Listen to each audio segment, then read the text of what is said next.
I mean, what we see with the current administration is probably the idea that US law is the law that dominates. That's the justification they gave in Venezuela. They said there was an arrest warrant issued by New York courts, and they enforced the arrest warrant. What international law has to say about that didn't matter, was the only idea that they could enforce US law all over the world. So this is actually quite a negligence of any idea of international law as something that applies between states, but very much more an imperialist idea where the law of the biggest power, the most powerful power, is the one that dictates the relationship to all other actors. And I think that already kind of gives you maybe a flavor of how serious the challenges are that we are currently seeing, because it really speaks against the idea that we have common values, common interests, that this is a society somehow also formed by equal subjects. In international law we have the idea of sovereign equality, so irrespective of whether we talk about Rwanda, Liechtenstein, the US or Russia, in legal terms all states are equal. And that idea is very much related to the current international legal order, and by enforcing so obviously imperialist ideas like the US and Russia do, and China to some extent and even as well, that of course does very blatantly do away with any ideas of sovereign equality. And I think that Greenland, for instance, has already given you a taste that Trump will not consider them to be equal players, which of course completely changes the self-perspective of European states, I guess. So, but please, if you have any questions, just interrupt me, ask the questions. I guess that's the best way to get along our talk here today. The idea of the English School of International Relations is that you need 5 elements to speak about an order, and that also reflects to some extent a counter-imperialist conception, because we talk about the balance of power. So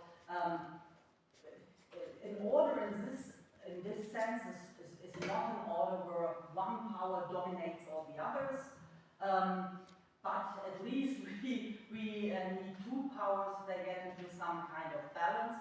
I mean, that was very much the picture of the international order in the Cold War, with Russia and the US, and somehow the G77 in between.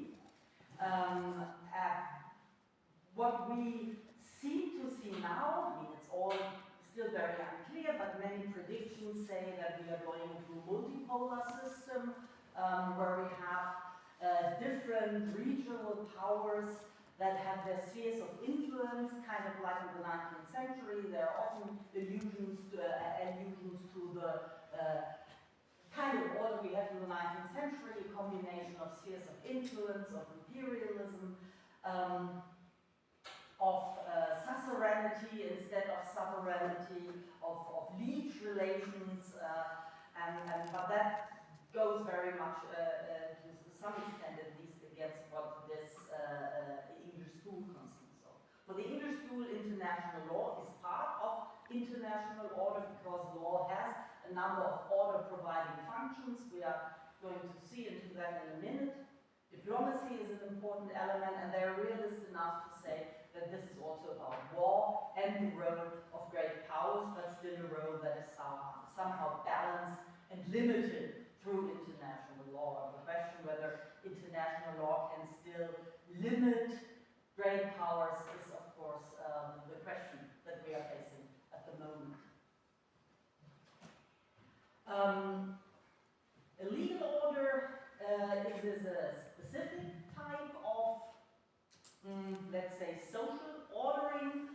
Of course, it's also a social construct, like a social order. Also, the legal order is in a way a social order, but it has specific characteristics which somehow over time have proven to have an effect on societies, that help societies to reach certain goals, to settle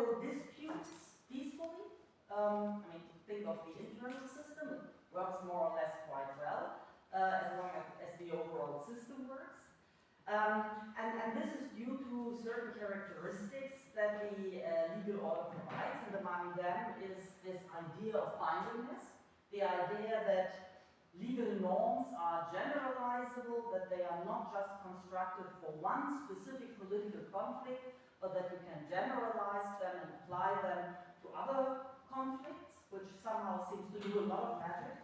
The idea that this is binding on states, so there's an added burden if you want to break these rules, unlike social rules. I mean, it's also difficult to break social rules, but with legal rules there seems to be even some more difficulties, which is of course also related to the specific coercive implementation mechanisms.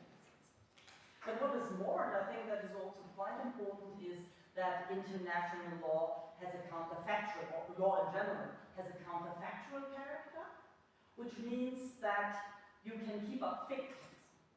And that is very helpful if you want to preserve a political claim, aka legal claim, over time, even if the situation on the ground is different. Think of Ukraine. Yeah, Ukraine can still claim that Crimea is part of Ukrainian territory and that the Russian annexation is void and illegal and does not count in terms of law. So, of course, on the ground the situation is different, but you still have, and Ukraine still has a very powerful argument also in the political sphere that actually Crimea belongs to Ukraine and that Russia is acting illegally, that Russia is an aggressor. So Ukraine can gain a lot of legitimacy from that, political legitimacy, and it can carry on its claim over time, which is also then actually quite an important means for raising a certain kind of political claim if the situation on the ground speaks very much against it. That, of course, also shows you why international lawyers are so concerned when Trump now speaks about peace in Ukraine by acknowledging the gains Russia has made, the territorial gains, because that would then be an illegal annexation, and at least since 1945, there's a clear agreement: the territory cannot be annexed with force. It can only be transferred via a plebiscite, via a treaty combined with a plebiscite, but it cannot be forcefully annexed.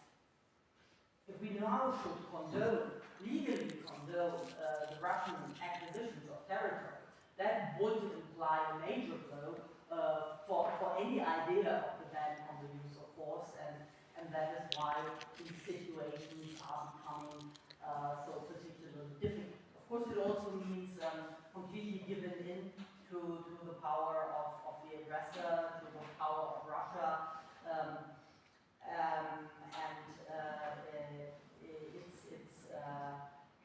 it's a very serious situation, of course, because what is feared is then the fact that this could work as an example for other states. There are many states in the world that want to change their boundaries, that want to annex territory for economic reasons. Water is a major reason for war in certain African regions or in the Near East.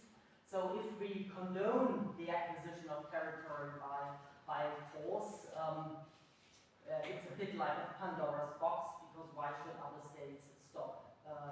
Why should they be stopped from doing the same that Russia has done? Would it be acceptable from the legal point of view if there would be a plebiscite?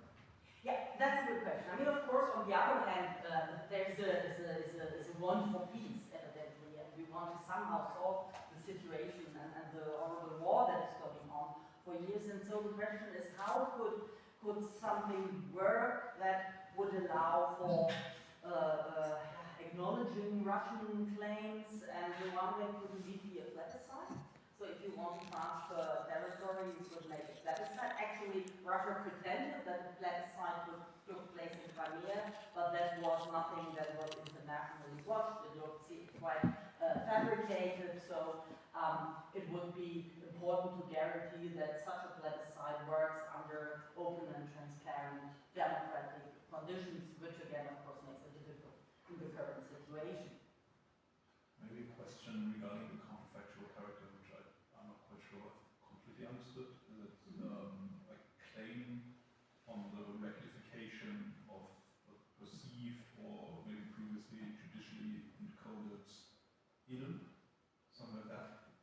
I'm not sure I get the question correctly. Could you please repeat? In how far this counterfactual character of the legal order could be differently described, like whether or not the counterfactuality lies within the fact that, as you described with Crimea, it is not within the hands of Ukraine, but it lays a claim to it therein, the counterfactual character of the legal order.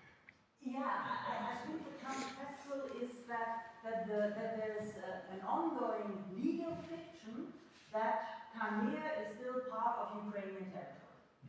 And so Ukraine can make that claim very convincingly. It still has a strong argument about that. So it's not just giving into power. Yeah? If we would just give into power, Crimea would now be Russia and that's it. But no, the law says law has been broken. This is an illegal act of a huge severity, so it's void, and we do not recognize it for any legal purposes. And that is often accompanied by sanctions, by non-recognition, and other things.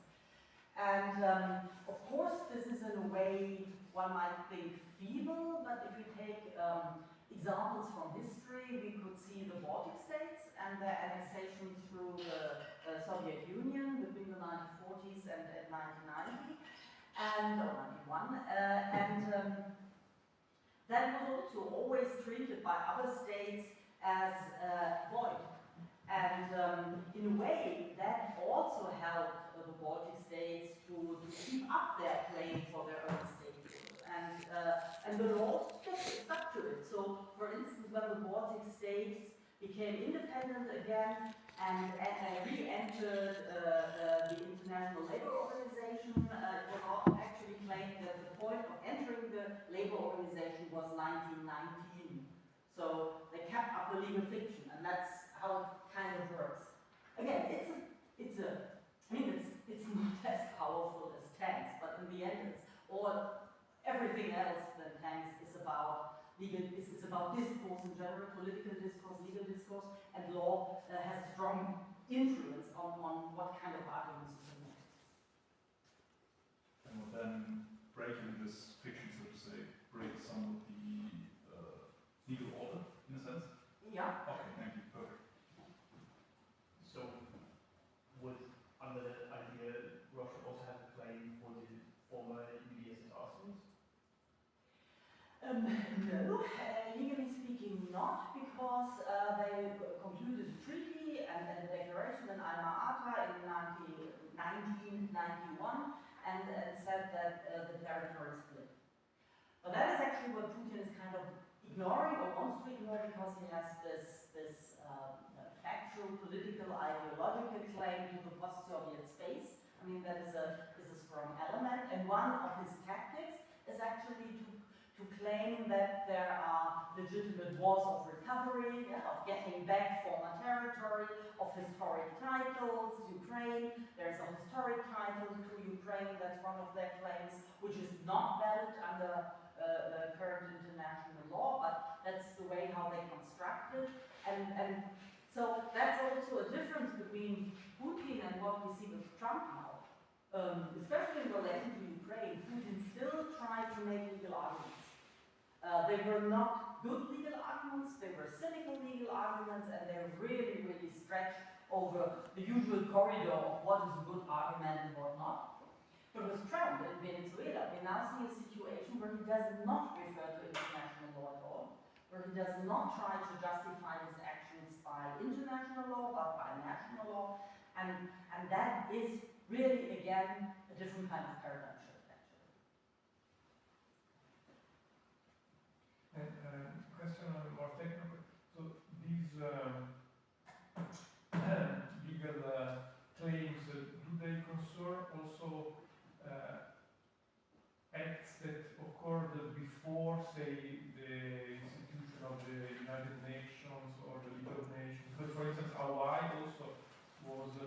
on rather so not very neat way, no? But it was in the 19th century. So there are problems with international law, and one of the problems is intertemporality. So the positivist legal trick is to say that each act can only be judged against the standard of law applicable in the very moment it took place. So Ukraine today falls under the prohibition on the use of force, illegal. Colonial acquisitions took place long before the prohibition on the use of force was enacted, so the claim is they were legal at the time. Which is of course a problematic claim, because we come into the field of historical injustices, we come into the injustices of colonialism, and we directly head to one of the major criticisms of international law, that it is still somehow already embracing colonial structures and imperial structures, because it condones such acts like colonization in a way. And that is a contestation within the law and a dispute within the law, and there are several ways in which actors try to address this. For instance, by saying that, by comparing it to the so-called Gefei-FIONA, that was a German legal philosopher who said after the Second World War that actually officials in Germany would have been justified not to follow Nazi rule and not to follow Nazi law, because it was evidently against the fundamental standards of humanity. And that is something you can say about colonialism as well. I mean, and about many of the acts taken at that time. So that is one way of, reconciling it with the law and finding a legal explanation why this intertemporality rule would not apply. But that's a major struggle within the law. And one of the problems, the international order is currently a legal order, is in a way, anyway, at a point of juncture, because we have a lot of severe criticism about the legitimacy of the law that refers to its imperial and colonialist past, but also to the fact that nowadays international law has often been applied against some double standards.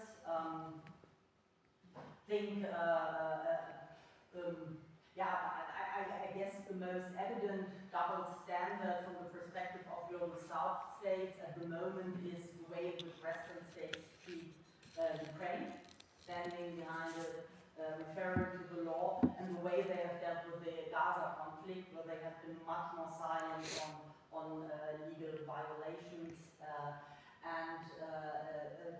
or the Iraq war is another example. Because of the Iraq war in 2003 and the war crimes committed there and the illegality of that war, many states were not willing to, some 10 years later,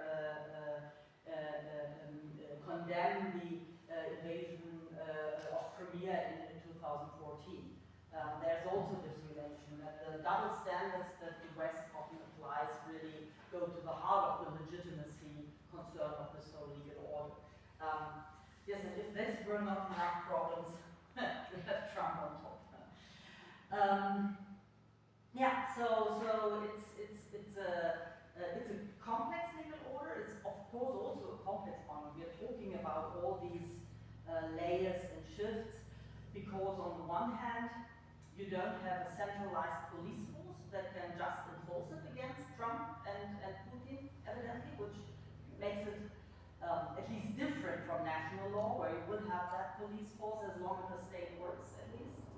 And on the other hand, it's difficult to change the legal routes or to bring about legal routes, because these legal routes shall bind the same actors that create them. So if you create routes for yourself, you will be very inclined to find exceptions and excuses and justifications and make your life easier and not be so much bound by legal rules, and then of course the interests of states are often strongly reflected in the rules of international law and not so much the interests of individuals.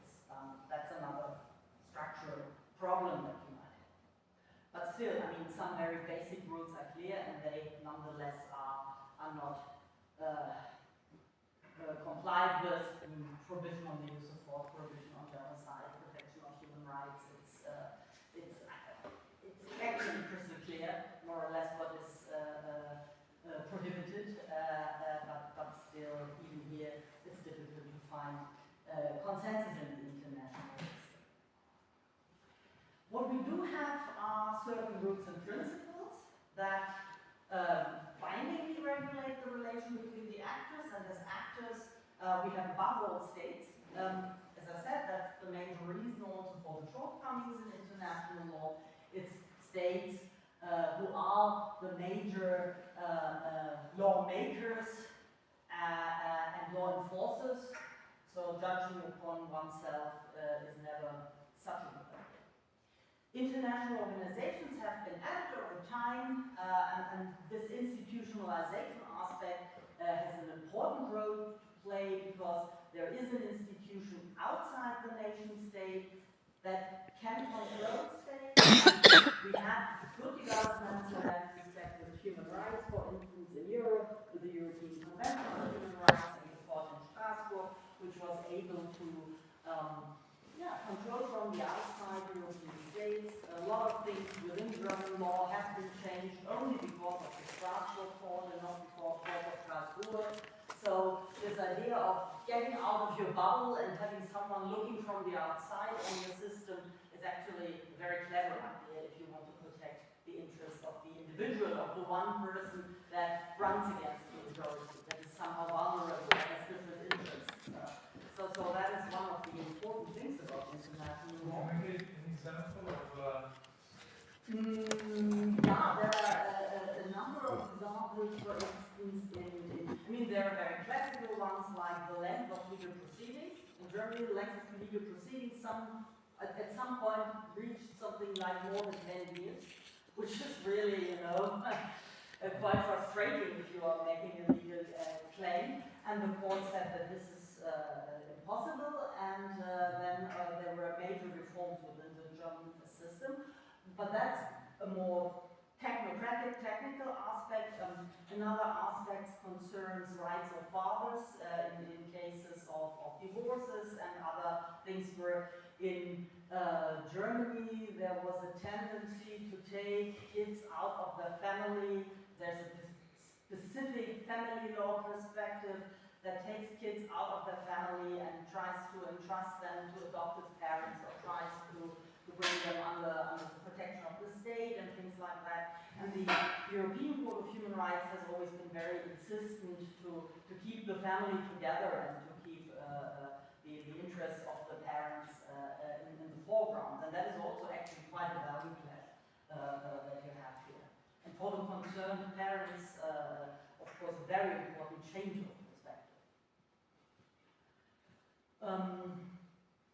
So we have sources for international law. It's another metaphor. International lawyers love metaphors, and one metaphor is that of legal sources, like if knowledge will flow from it like water from a source, and classical sources of treaties, agreements like the Paris Agreement on climate change, which you might know, of the human rights conventions.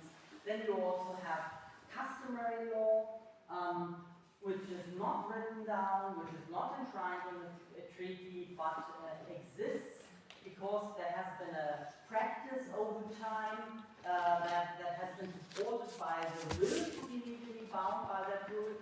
It's somehow, it usually is described as an element of less refined legal systems, because we always think about legal system as something where you make a law, enact a law, and then everything is regulated, or a statute. And in international law, because states might sometimes be so reluctant to conclude treaties, this customary international law is actually also a trick to create, for courts actually, to create some obligations.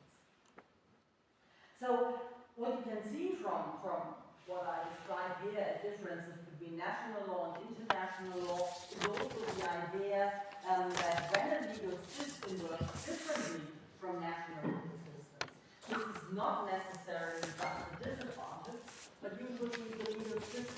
tries to find the functional equivalent. If you don't have a police, but you have what we call countermeasures. So states together can also enforce international law against another state that has broken international law. There are ways to circumvent the lack of a police force. What does international law regulate? By now, pretty much everything. There's hardly a policy field that would not be regulated by international law. We have the general framework that talks about the actors, about treaties, about resources.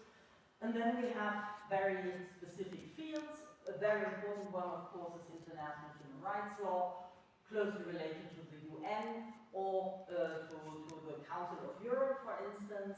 We have international humanitarian law that is applicable in war and aims to protect individuals against the effects of war.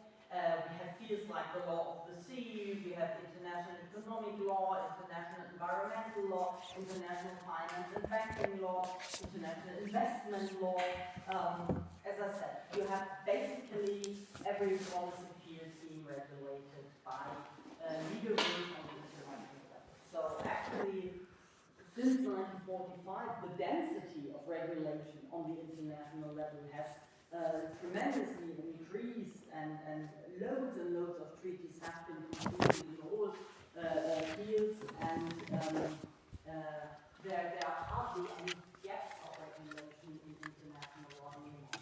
So that is, of course, a part also of this rise story of international law that is very much related to the 1990s. Let's have a look at the fundamental principles. The most important one, something like the Grundnorm, the foundational norm, is the prohibition of the threat or use of force, which we see so much violated these days. But we also have an obligation of the peaceful settlement of dispute. Yeah? First, go before a court, look for diplomatic negotiations before you enter war. There's a principle of non-intervention. Do not interfere in the internal domestic affairs of another state. Kidnapping the head of state of another state does not only violate the prohibition on the use of force, but also evidently the principle of non-intervention. There's a duty to cooperate. A very important principle that Trump doesn't like either is the principle of self-determination. That is the idea that people can define its political system and the way it wants to live in for its own. So what he blatantly ignores are self-determination rights that have been recognized by the United Nations in relation to certain people. Gaza or the Palestinian people is one example, but also the West Sahara, which is occupied for more than 50 years now by Morocco. And there also Trump pushed a lot for ignoring the Sahrawis' claim to self-determination and supporting Morocco and its illegal occupation. So you can see that he is breaking all the rules all along the way, and is particularly I think what is very characteristic of what we see with the Trump administration is this utter disregard for law on the international and on the national level.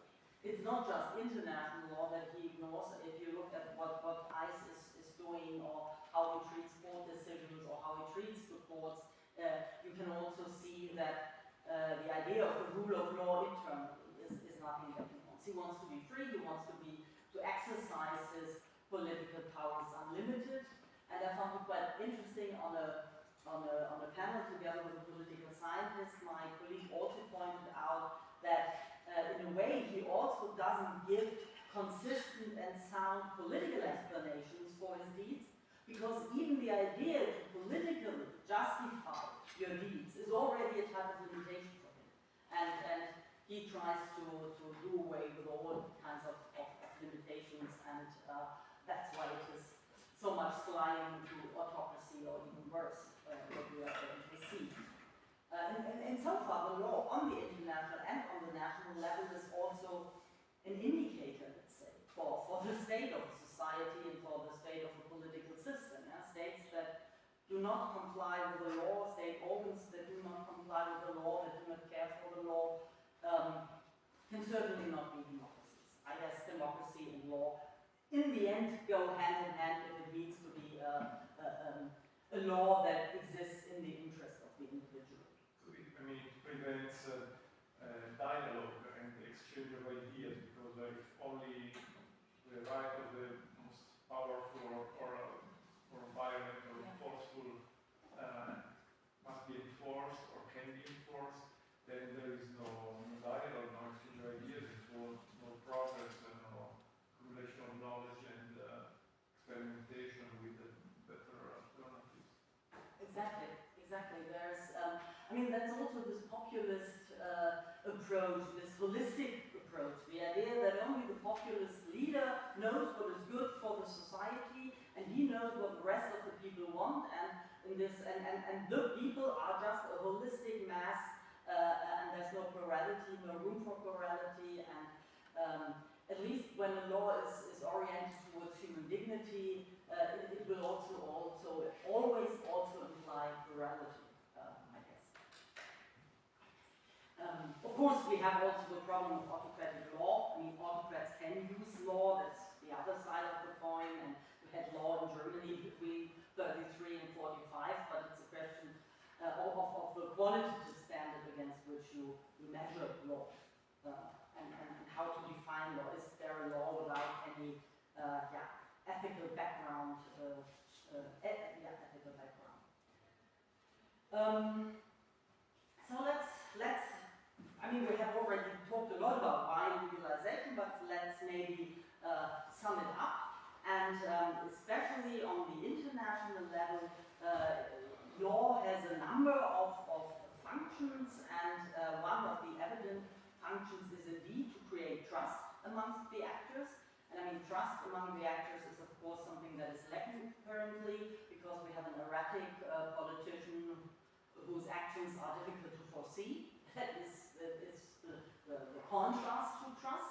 But law usually expects you to behave in the same way in a certain situation. If you will act along legal lines, it will be clear that he cannot annex Greenland, he cannot go to Venezuela, he cannot bomb Iran. So for all states and all actors, life is in a way easier, cheaper. That's also a rational choice argument, probably, if states can somehow predict the behavior of their neighbors, of other states.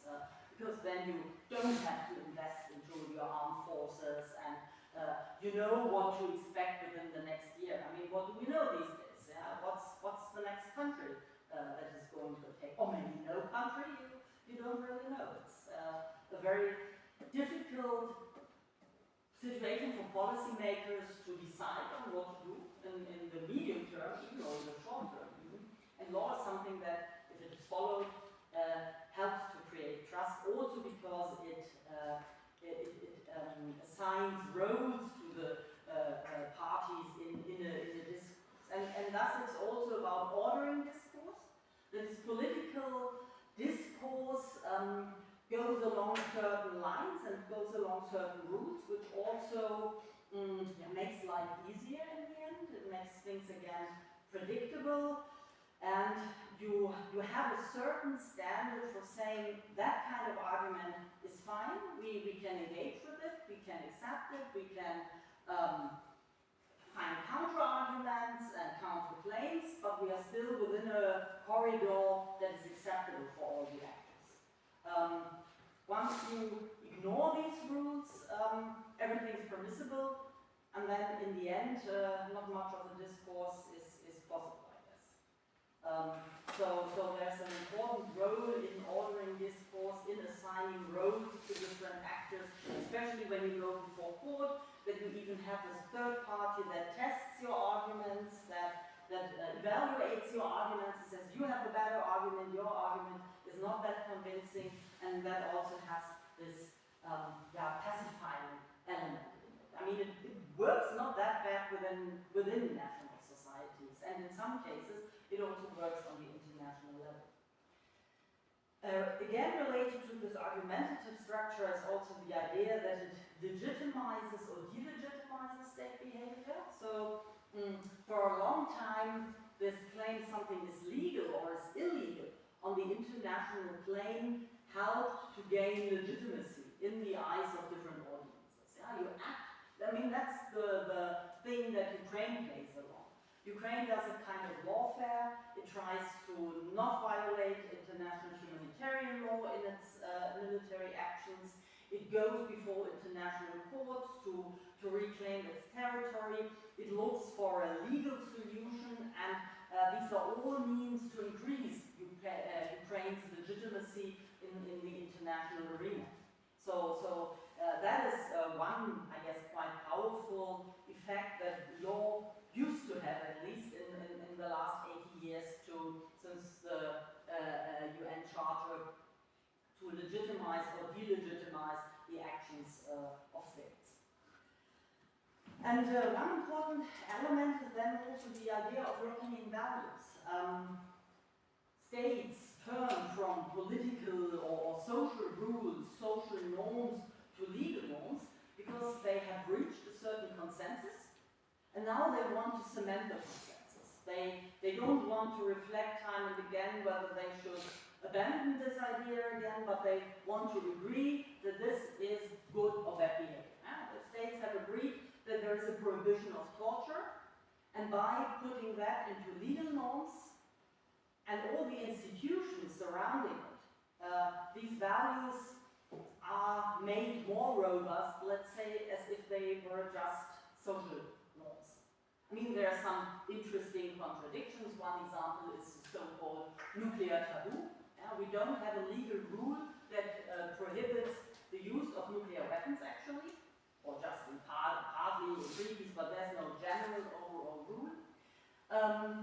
But still, so far, knock on wood, nuclear weapons have not been used since 1945, and that's what social science often describes as a nuclear taboo. That is a social taboo that works as good, if not better, as a legal rule. So it's not necessarily so that law locks in values and makes things more robust, but in general, that's the idea, and that's how it works with the prohibition on torture, for instance, or other human rights.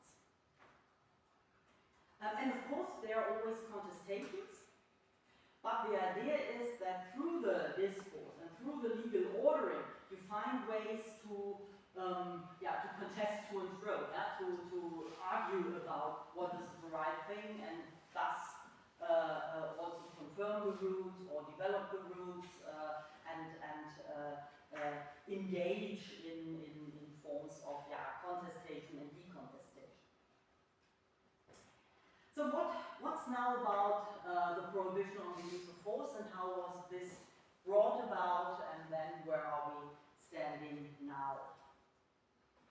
But I think it is actually it is a success story. I mean, despite all what we are seeing, and despite the fact that international lawyers have often asked who has killed the prohibition on the use of force, that's a famous article by a famous international lawyer.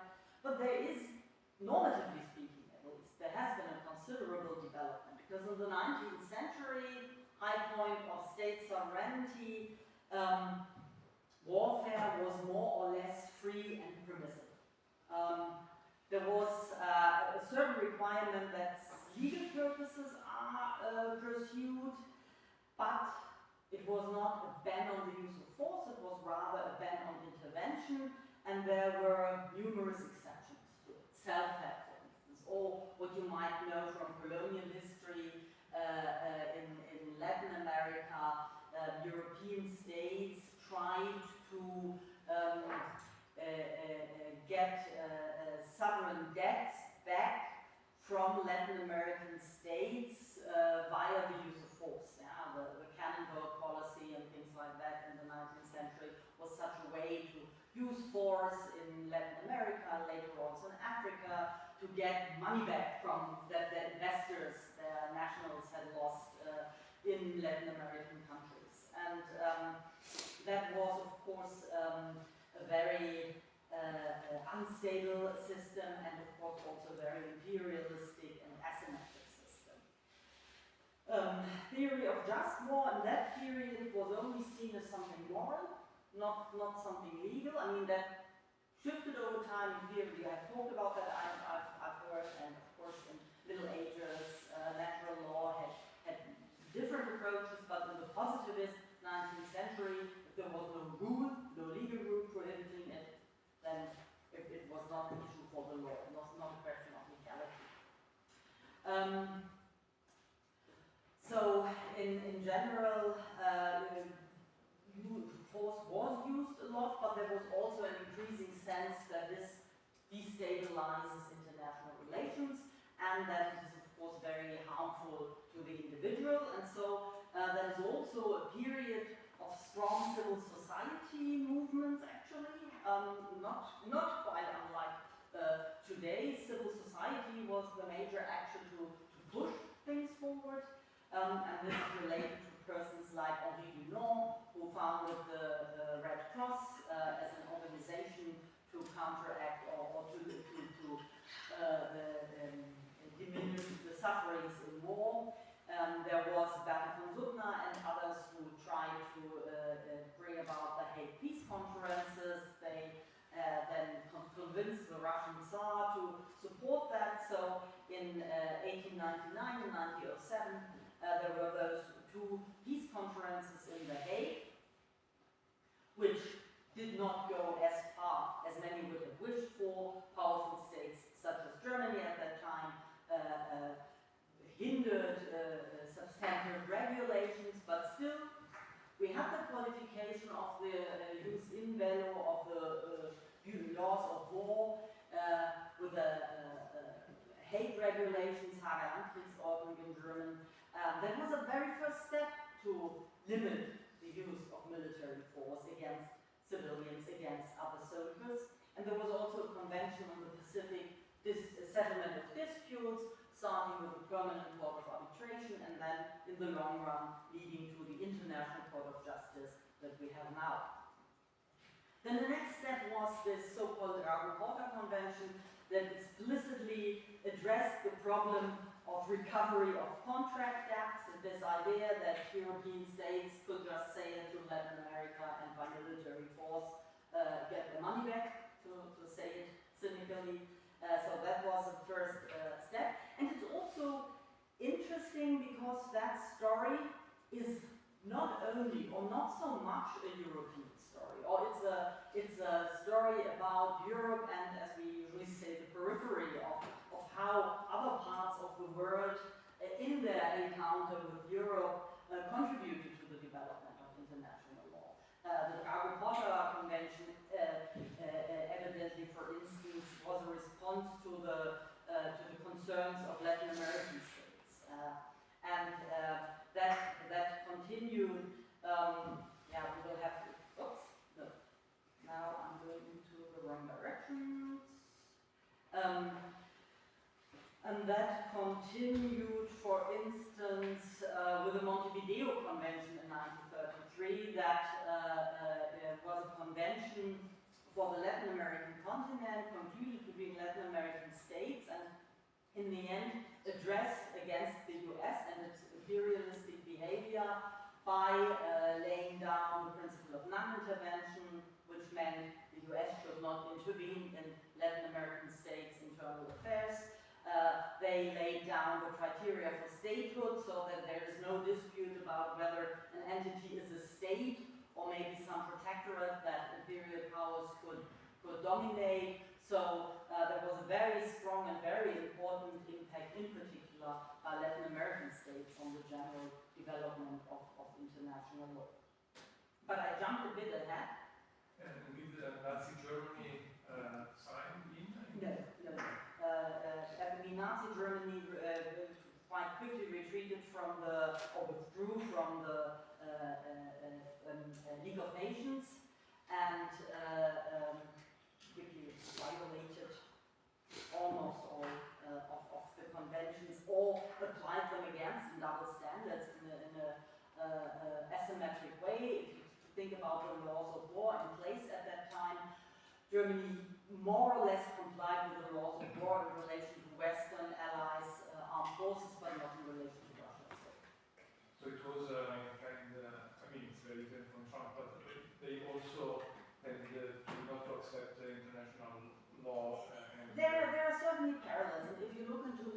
currently, I mean, what are we comparing the Trump administration with? You have people saying it's a bit like a feudalistic system, yeah, going back to the times before we talked about legally bound sovereignty. It's like a royalist system where you have to do favors to Trump, yeah, or where Trump ridicules you in front of the world, like what happens to Zelensky. So we have a hierarchical feudalist kind of system. Others say we have an imperialist system.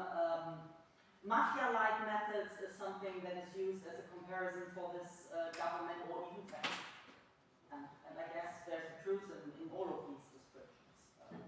And then combines with corporate governance and private corporate governance and libertine forms of economy, tech elites, digital autocratism, and you have all these words that try to describe what is going on, because I guess it's still a bit difficult to completely identify what kind of difference in political ruling we are now observing. And of course we all hope that the midterms or something might change that, but yeah, we're not so sure. But let me get one step back, because after the First World War there was one major step forward to banning the use of force, and that was the Covenant of the League of Nations, which for the first time said war is a matter for the community of states. It's not something just between two states, but it's something that concerns all of us, all states. And then they also said, and the court or the council of the League of Nations has jurisdiction about these disputes, and before states can go to war, they have to follow a cooling off period. So if there was a dispute and they started to talk about going to war, a diplomatic procedure set in, and there was at least a cooling off period. This is of course very little in the end, but it was the first step, and the tragic thing of course is that the League of Nations didn't work inter alia because major actors never joined, such as the US, and of course that's what we kind of fear now, that Trump might withdraw from the United Nations, and the United Nations somehow goes down the way of the League of Nations.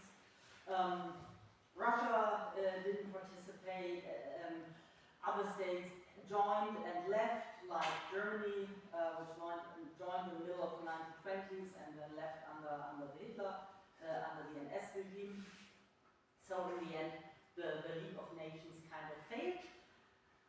But maybe that is also too short a perspective, because at the same time the League of Nations started with all these ideas and institutionalized these ideas, and it gave a forum for disarmament. It was the first forum to talk about women's rights. It was the first forum to talk about disarmament, as I said, about development issues also, about codifying international law. So many ideas that became more powerful in the end after 1945 were already there in the League of Nations, but the overall project failed. But another important step was in 1928, the Briand-Kellogg Pact, or for the Americans is the Kellogg-Briand Pact, but we use the French foreign minister as the first name. So the Briand-Kellogg Pact was the first pact that tried to ban force, ban war, but had to make some concessions, and one concession was a reservation for the right of self-defense. Then there were so-called measures short of war. There would be something like a special operation in Venezuela, just getting the head of state out of the country would probably fall under this concept of the measures short of war, which is nowadays prohibited, because these measures short of war have the tendency to escalate into full-fledged wars. And so the idea to have some type of permissible use of force proved to be a bad idea. But there were no sanctions, there were no institutional precautions.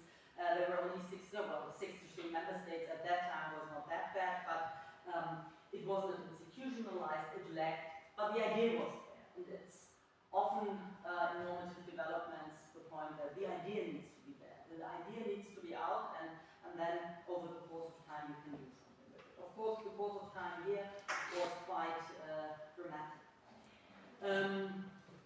Important also the Stimson doctrine. It's an American invention. It's the United States. Until now, the United States used to have a very ambivalent role in international law. On the one hand, there is this idealistic trait in the US, the shining city on the hill that tries to bring about human rights, that tries to improve, that tries to bring liberal values, not in a neoliberal way, but in a more classical liberal way to the world.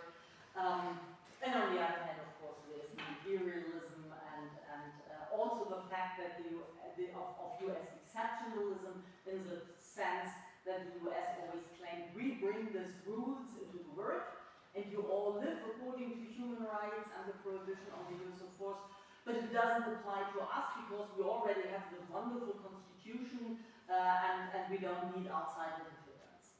And this logic, of course, is on the long run fatal for a legal order because, again, it's about double standards and that delegitimizes. Yeah, just like some covert intelligence operations be measures for the law. In the classical sense, yeah. These days, again, it's completely prohibited under Article 2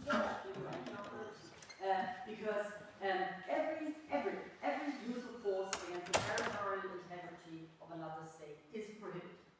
So just going in and getting Zelensky out, which didn't work anyway, would have been prohibited, but you could already see why, because it often doesn't work, and then you have the full-fledged war. And the same, just taking out Maduro also clearly violates the prohibition of use of force under the UN Charter.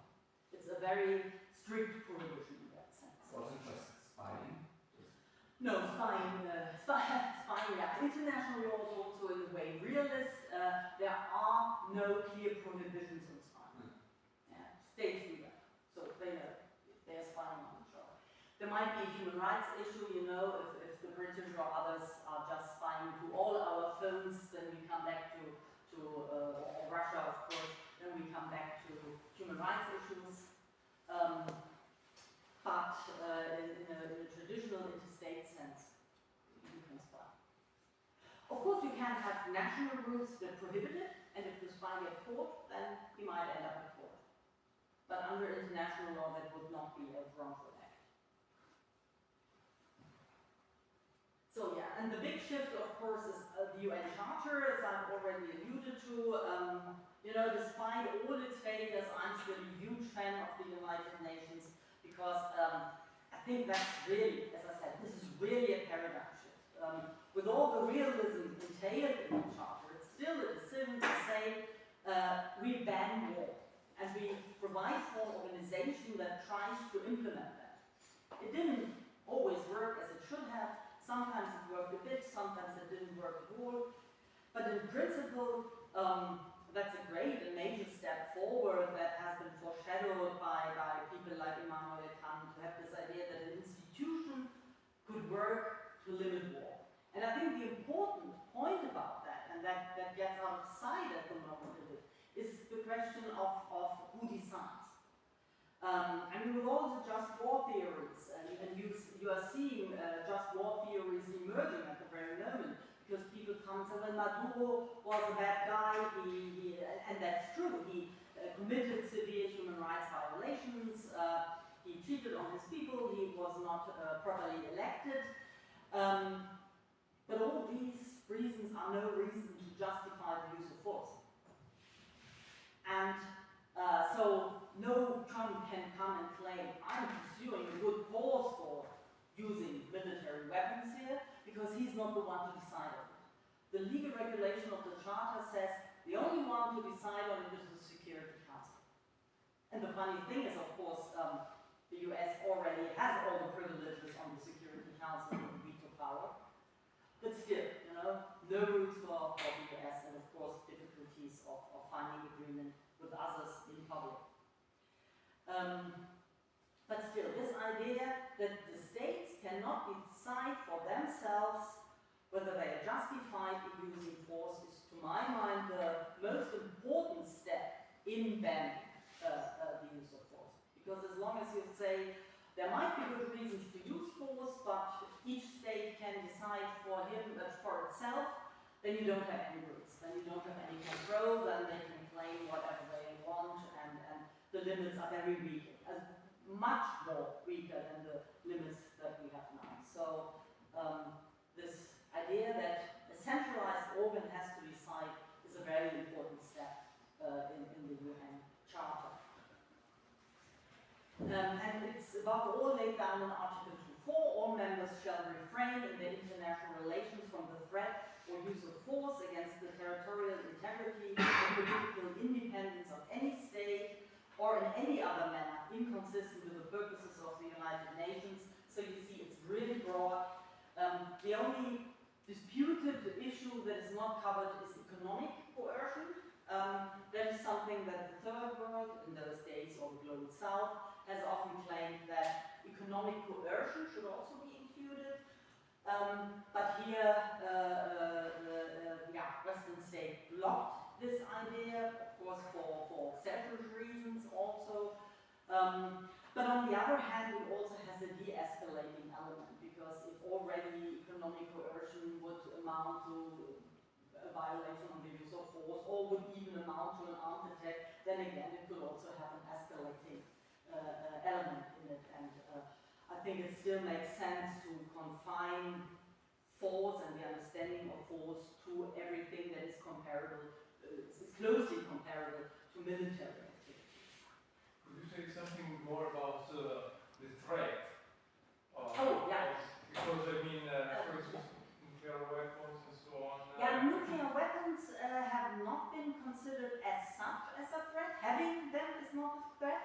But what certainly is a threat is saying that you want to have Greenland no matter what. So what the Trump administration voiced in the recent months, in the last months, would clearly fall under the threat of the use of force under the UN Charter. That's also clear, and it is in a way shocking to see how open this is done and how less also other US actors care about these effects. And because it's not just Trump. I mean, epistemologically, where the use of force is an objective event, so the threat is also in the eye of the also.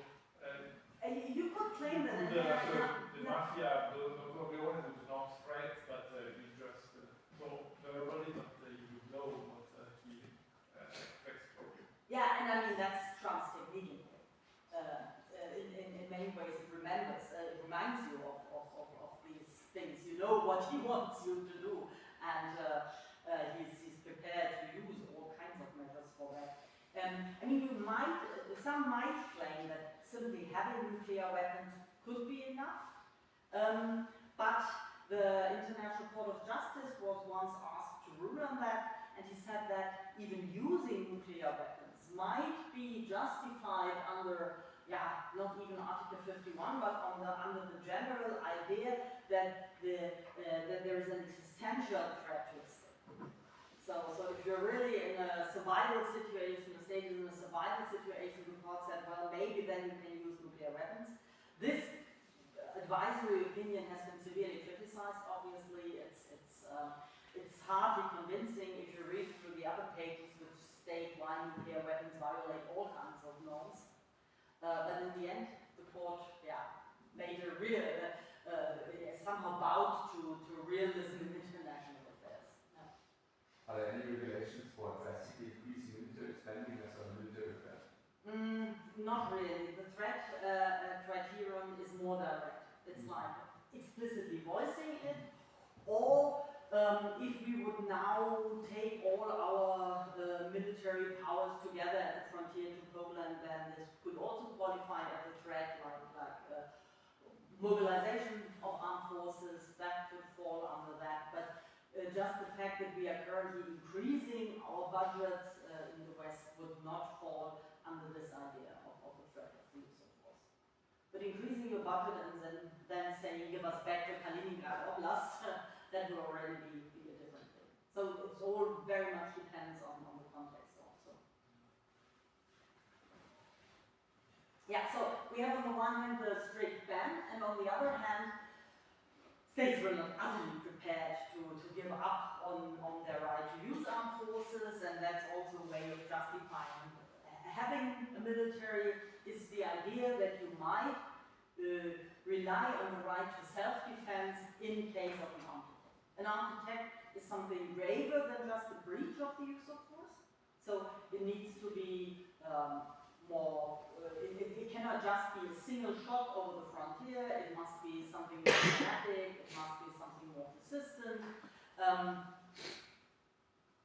But it is a norm that has also been subject to a lot of interpretative uncertainties, especially the US has always, in the past, always tried to broaden the sphere of application of this Article 51 in order to justify its military interventions. So for instance, the idea that Afghanistan or the Iraq were not able to contain Al-Qaeda and other forms of terrorism was used by the US to justify their military activities.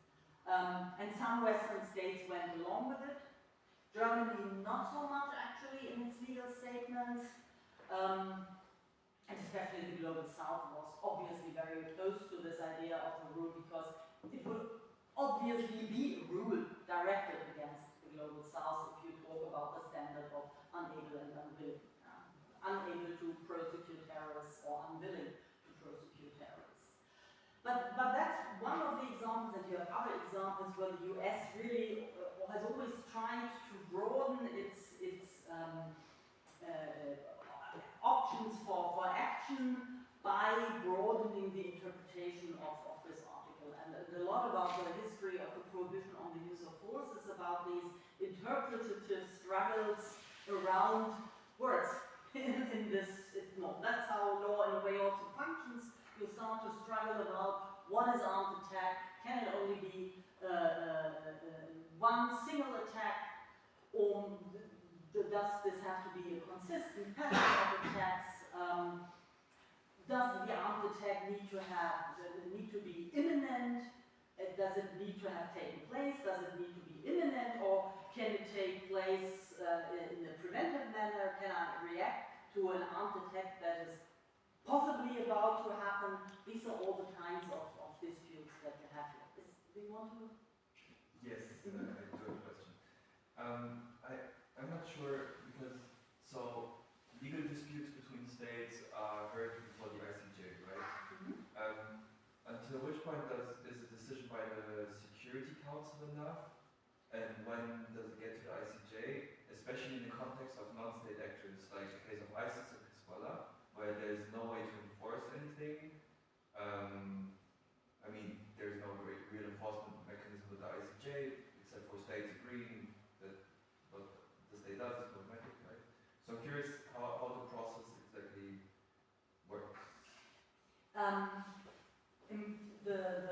Let's say the most powerful organ on the international level is in principle still the Security Council, because the Security Council can basically do everything. I don't have the norm written down, as long as it can claim that there is a relation to a threat to peace. So if the Security Council finds that a certain behavior of a state or a non-state actor is a threat to peace, it can take actions. And it can take economic actions, it can take military actions, and the member states are in principle obliged to follow. So that is also why it is such a shilling idea not to see great power competition, but great power collusion. If China, Russia, and the US are now working together and no longer controlling each other, but you have three autocratic states that want to reach certain goals, then the Security Council turns into a nightmare. And then it is the UK and France that, if they would at all stick to form, were the only powers that could use a veto against the US. Changing times. So, in a way, the Security Council is a leviathan. Yeah? It can be extremely powerful, and it didn't go over the top in the past because there was a balance of power, because the US and Russia and China, especially the US on the one hand, Russia and China on the other, would not go along the same lines. Still problematic in its, for other reasons, but at least they kind of checked each other. If they don't check each other any longer, have fun. Yeah, I want to say I think the Security Council only agreed on very few things when there wasn't like either Russia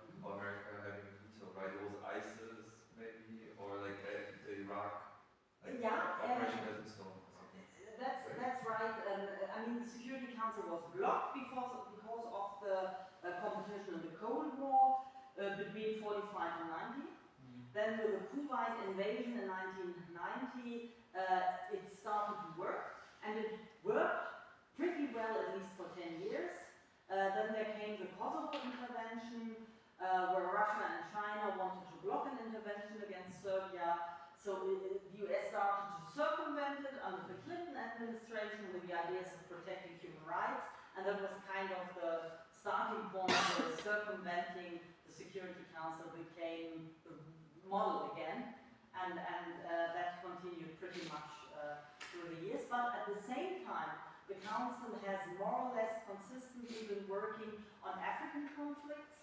They were a bit below the radar. So I mean, there is a lot to be problematized about their peacekeeping policies or peacemaking policies, but still there were considerable and sometimes successful efforts to address the warlord phenomenon in Africa, to send peacekeeping forces to protect civilians after the experience of Rwanda. The mechanisms really improved. There was the protection of civilians was a major goal in Congo and other places, but it has always been a fragile trade-off. But the Council worked better than you might think at first sight. But now, we are in a completely new situation again. I mean, the Council worked. It endorsed the Security Council. It made a Security Council resolution on Trump's Gaza peace plan, and Russia and China went along with it. And this peace plan is again an example for this feudalistic private corporate governance thinking. It's completely modeled along the lines of he's the CEO of a board trying to limit any type of responsibility. He can make all the decisions. People in this board of peace for Gaza, states have to pay $1 million and then they can stay on the board. He decides on the interpretation of any legal question. He's there as a person with unlimited terms of office. It's really an autocratic nightmare. Wasn't that also the reason why it was so easy to agree? Because the plan itself was very vague, and the only thing Israel and Hamas agreed on was the first phase, so there wasn't really a need for commitment, but the world could prove symbolically, we all care about the peaceful resolution to this, but we don't have any specifics anyways, so it was very easy to agree for this. In a way, yes, and I think what also played a role was that many of the Arabic states, but also the European states, wanted to have him act through the United Nations, because I guess they already sensed that he wanted to kind of make a counter order. So that was still an attempt to bring him back to the United Nations, make him show that the UN could work for him. And then what he just did with this Board of Peace is now constructing an organization that doesn't mention Gaza anymore in the charter of the Board of Peace, and seems to be a counter project for ordering peace, for ordering the world in his way. Very scary, because there are no limits, no checks and balances whatsoever. I mean, checks and balances on the international level are already a problem, but there's nothing left in this chart. Yeah, so we have already talked a lot about the current discourses, and maybe let me just once more sum up what we have seen, especially in relation to Venezuela. There is a clear violation of the prohibition on the use of force because it is so broad. So even if there are only, but I don't know, 40 dead person or something with the numbers, that doesn't matter. We don't have any measure short of war anymore. Every act of military violence violates the prohibition on the use of force, and you can only justify it by an authorization of the Security Council, which we didn't have, by an act of self-defense, or, and that's disputed, maybe by a humanitarian intervention or an intervention upon individual. So no Security Council resolution, no self-defense. If we just go back, it is clear that an armed attack needs to be interpreted restrictively to prevent escalation. And what is very clear is that so far no one has ever claimed that narco-terrorism, whatever this is, could fall under the idea of an armed attack. It's absurd. It's ridiculous and absurd, and of course would unlimit any type of violence. I mean, just think that criminal behavior would then be compared to military activities, then yeah, you have no limits anymore. So that is clearly not a valid justification. Also, the immediateness lacks. I mean, even if there are many dead persons because of the use of drugs, there are so many steps in between. Our own decisions of people to take drugs and all the like. So, in all legal terms, this makes so much no sense. It's really yeah, and that is also scary because now anything goes. Yeah, you can make any claim of any absurd argument and just pretend it is law. Then something like international law can't work either.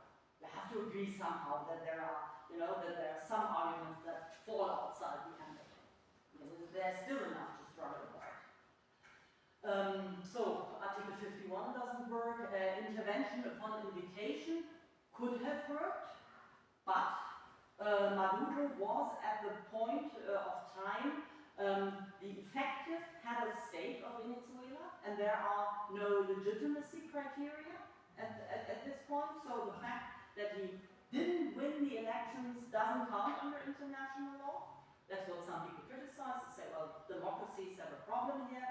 But of course, it's the idea of what we have just seen. We don't want to destabilize other states by using force because we quarrel about legitimacy criteria, and effectiveness is quite clear. The international community has always recognized him as the head of state. He was the head of state for UN purposes. There's never been a collective decision to say he's not the head of state. So from the legal perspective, that was clear. And even if you would say, okay, we prefer legitimacy criteria, then the problem is you need to have an invitation by a competent authority. But no one invited the US. Yeah? None of the opposition politicians. Yeah? They didn't even claim that because there was evidently no invitation. So again, it doesn't work. It doesn't justify what was going on. Humanitarian intervention has been discussed in relation to Kosovo. Humanitarian intervention is, there are very good arguments to say that a unilateral humanitarian intervention by one state against another is not permissible. That comes back to the argument I made before when I said it can't be one state that decides on the good reasons for an intervention. Yeah? It needs to be a centralized organ, otherwise abuse, the danger of abuse is just too high. And that's the problem with humanitarian intervention. If you claim there is a severe human rights violation and then you enter as a state, that's too little control, that's too little constraint. So the international community in 2005 actually agreed in the so-called World Summit Outcome document that humanitarian intervention can only take place through an authorization of the Security Council. So we are back to the UN system. They stuck to the UN system with good reason. So that doesn't work. Even if you would admit that, then the level for such a humanitarian intervention is very, very high. It would have to be near genocidal activities, and that's nothing that has been shown for Venezuela. There were severe cases of human rights violations. The UN has documented that. The UN had a long and problematic history with Venezuela, but it didn't reach that level. So again, there is really no legal justification for this intervention. But that is not the shocking thing, because we have seen that before with the US. Yeah? Iraq war was considered to be illegal from all perspectives of international law. They intervened in Panama to take Noriega out in 1990 and bring him before, that was the then time president of Panama, General Noriega, and they took him out of Panama and also brought him before New York court because of smuggling drugs and the like. So quite comparable, but there was a huge difference. And the the huge difference is that all US administrations before always tried to construct at least a sound and plausible legal argument. Yeah? They tried to justify their behavior in terms of law. Now you might say, well, cynically speaking, that math doesn't make much of a difference, but I would say, well, it makes a lot of a difference because this now is then really the paradigm shift. On one hand, because before you could phrase all these events as an exception to the rule, but the principal rule would still apply. Now it turns the other way around. No, now they are no more exceptions, but they are just the general thing that the administration can do. And the second thing is that that there is no more legal discourse. And if you don't refer to legal standards, and if you don't use law as a reference point, as an element of the discourse, then there's nothing that can limit Trump any longer on that point. And the far-reaching consequences we could already see with Greenland, when he immediately turned to Greenland, turned to Denmark, threatened the European Union, imposed the tariffs, or threatened to impose the tariffs. And I think the Canadian Prime Minister in Davos has phrased it very nicely, that then in the end it's a form of what's left for middle powers like Canada or the European states is a type of sovereignty that subjugates to the US. Yeah? Then it's more like a feudalistic relationship with the US as the imperial power that dominates at least the Western Hemisphere, and the rest goes to Russia and China. And that could be a way to split the world in the future. And that's quite a creepy perspective. And that's why an important argument that international lawyers these days make is that the European Union and their states as a middle power have to take a stand now and have to defend international law, have to refer to international law, because the idea that we are also sovereign, although we don't have a nuclear bomb, is basically grounded in the idea of international law, that there's sovereign equality. If you take a realist perspective, then already in the 1960s people said the only powers that are really sovereign are those who have the nuclear bomb.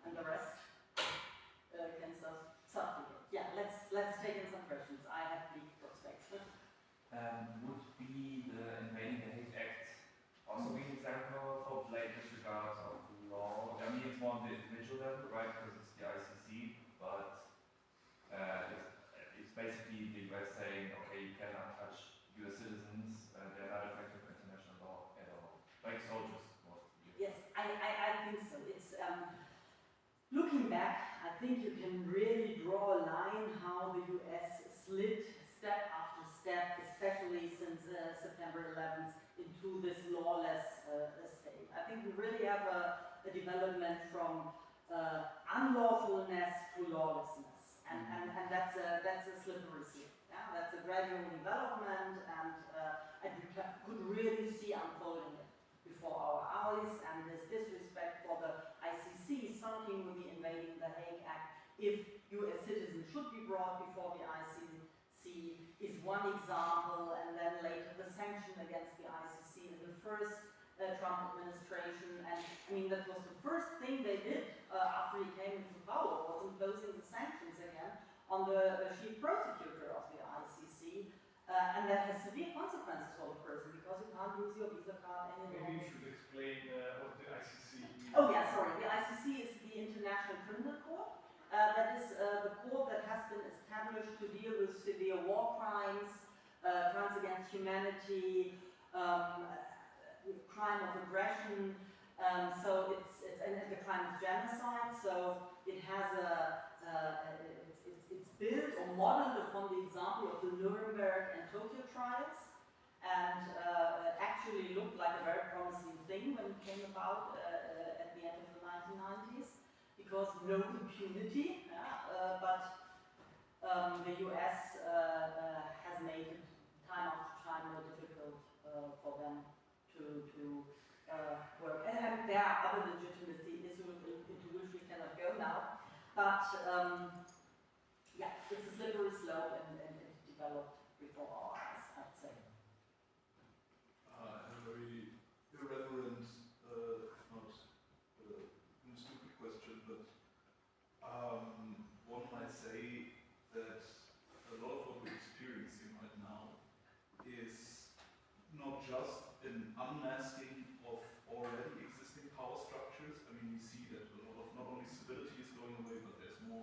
brutishness. But yet again, a lot of what we are seeing, as you just mentioned, has been taking place before and were already existing dynamics of power, just more encloaked within the language of legality. And couldn't one say, maybe, a cheeky way, that this facade being ripped away might give us an opportunity, if we are all getting out of this alive, for it's maybe exposing a lot of weaknesses in this standing international order that one might be able to try to fix up in a coming time. Indeed. This is an argument often made from the perspective of the global south that Trump now just exposes all the hypocrisy that was already in the system. And he now makes it obvious for everyone.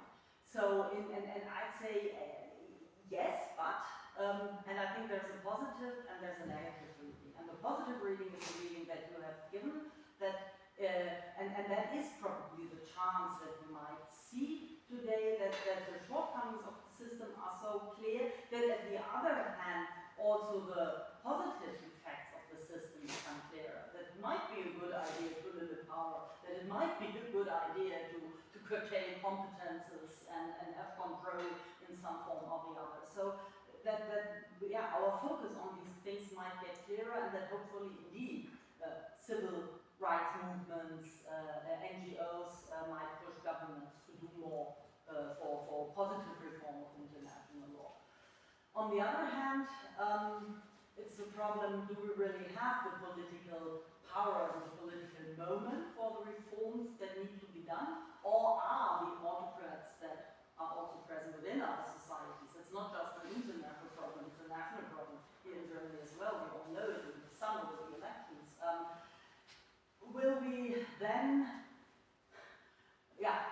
will we have the political power to prevent the system from breaking up completely? Because the fascist 1933 experience is obviously also there. And I mean, it was Ernst Fraenkel who described that, he was also based here at Gefei after the war.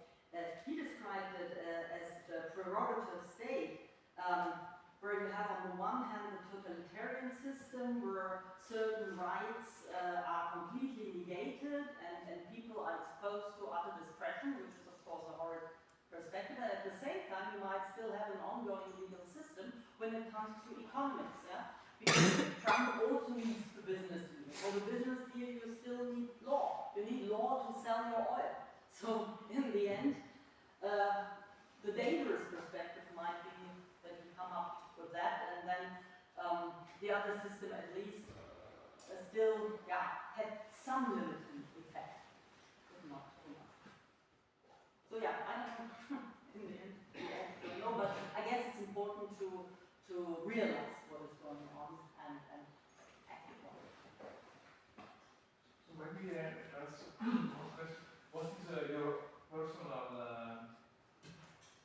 prediction about the midterm evolution of international law and international institutions? So assuming that Trump will last 3 more years and maybe somebody like Trump will still be the president after him, do you think that there will be the UN and the international law, say, in 5 to 10 years? I think much depends on how the US will develop, how the midterms turn out, whether he will be able to hold a grip over the country for longer, or whether the people subscribe, the majority of the people subscribes to what he's doing. I mean, he's not an autocrat after all, he has been elected. If he continues, I guess we will see major changes. I don't think that law will go away completely, because it has gone through other crises, and it has always been rebuilt, reconstructed, reformed, and brought into place again. The League of Nations failed, but the UN came out of it. Throughout history, law has always been, and in different societies, it has been a means to